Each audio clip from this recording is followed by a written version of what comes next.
بسم اللہ الرحمن الرحیم۔ السلام علیکم ورحمۃ اللہ وبرکاتہ۔ آج ہم سورہ ملک کا آخری حصہ یعنی آیت 23 سے 30 کا مطالعہ کریں گے۔ یہ حصہ انسان کے اصل مقام اور اللہ کی رحمت، قدرت اور انصاف کو مزید واضح کرتی ہے۔ چلیے ان آیت کا غور و فکر کے ساتھ سمجھنے کی کوشش کرتے ہیں۔ قل هو الذي أنشأكم وجعل لكم السمع والأبصار والأفئدة قليلا ما تشكرون۔ آیت 23 کا مطلب ہے کہو وہی ہے جس نے تمہیں پیدا کیا اور تمہارے لیے سننے، دیکھنے اور سمجھنے کی صلاحیت بنائی، مگر تم لوگ بہت کم شکر ادا کرتے ہو۔ یہاں اللہ انسان کو یاد دلاتے ہیں کہ وہ صرف اسی کا مخلوق ہے۔ سننے، دیکھنے اور سمجھنے کی صلاحیت انسان کی سب سے بڑی نعمت ہے، لیکن اکثر لوگ ان نعمتوں کا شکر ادا نہیں کرتے۔ یہ آیت ہمیں اپنی زندگی میں شکر گزاری کا احساس دلاتی ہے اور اپنے رب کی طرف رجوع کرنے کی دعوت دیتی ہے۔ قل هو الذي ذرأكم في الأرض وإليه تحشرون۔ آیت 24 کا مطلب ہے کہو وہی ہے جس نے تمہیں زمین میں پھیلا دیا اور اسی کی طرف تم اکٹھا کیے جاؤ گے۔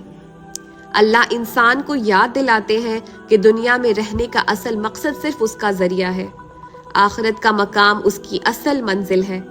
یہ آیت انسان کے اندر اللہ کے سامنے حاضر ہونے کا احساس جگاتی ہے۔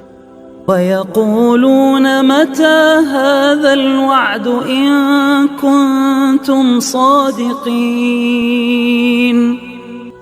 آیت 25 کا مطلب ہے وہ کہتے ہیں یہ وعدہ کب پورا ہوگا اگر تم سچے ہو۔ یہ آیت ان لوگوں کا ذکر کرتی ہے جو آخرت اور قیامت کا مذاق اڑاتے ہیں۔ وہ اس کو ایک دور کا واقعہ سمجھتے ہیں، لیکن اللہ کے وعدے برحق ہیں۔ یہ ہمیں صبر اور یقین کا پیغام دیتی ہیں کہ ہمیں اللہ کی باتوں پر پورا بھروسہ رکھنا چاہیے۔ قل انما العلم عند اللہ وانما انا نذیر مبین۔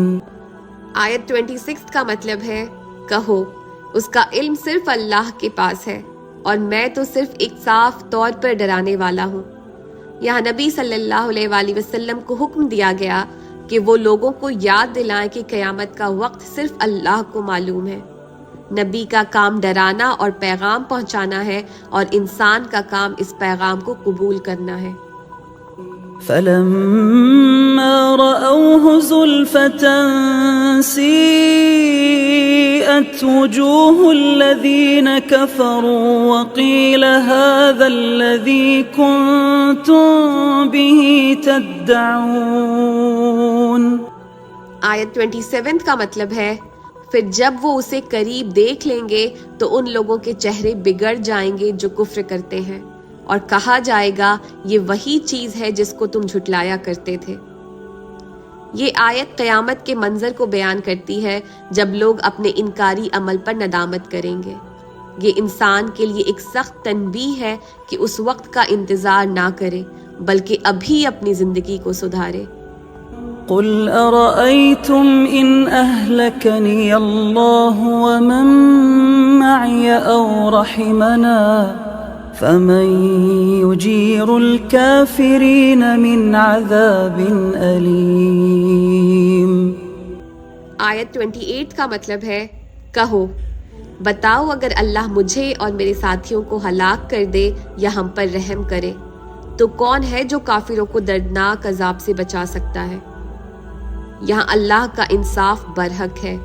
یہ آیت یہ سمجھاتی ہے کہ انسان کا نجات کا اصل ذریعہ صرف اللہ کے پیغام کو سمجھنا اور اس پر عمل کرنا ہے۔ قل هو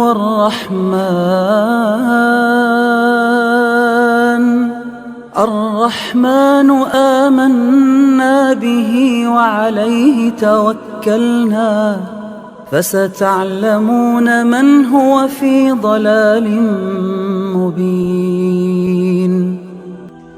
آیت 29 کا مطلب ہے کہو وہی ہے رحمان، ہم اس پر ایمان لائے اور اسی پر بھروسہ کیا، تم جلد جان لوگے کہ کون کھلی گمراہی میں ہے۔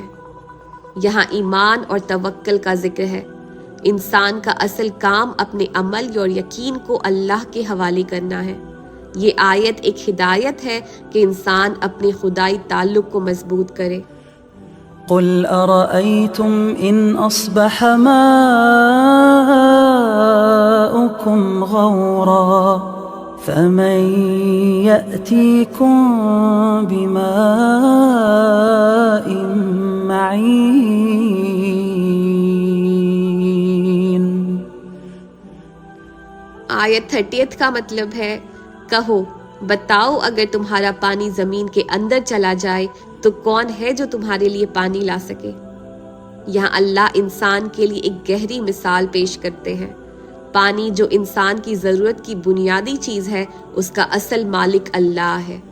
یہ آیت انسان کے اندر اللہ کی قدرت اور اپنے آپ کی کمزوری کا احساس جگاتی ہے۔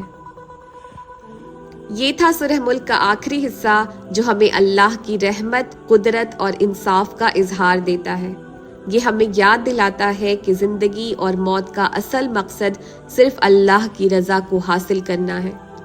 سورہ ملک انسان کے دل میں اللہ کا خوف بھی پیدا کرتا ہے اور اس کی رحمت کی طرف دعوت بھی دیتی ہے۔ اللہ تعالی ہمیں اس سورہ کے پیغام کو سمجھنے اور اپنی زندگی میں عمل کرنے کی توفیق دے، آمین۔ تو یہاں پر ہماری یہ سورہ ملک کا سیریز مکمل ہوتا ہے۔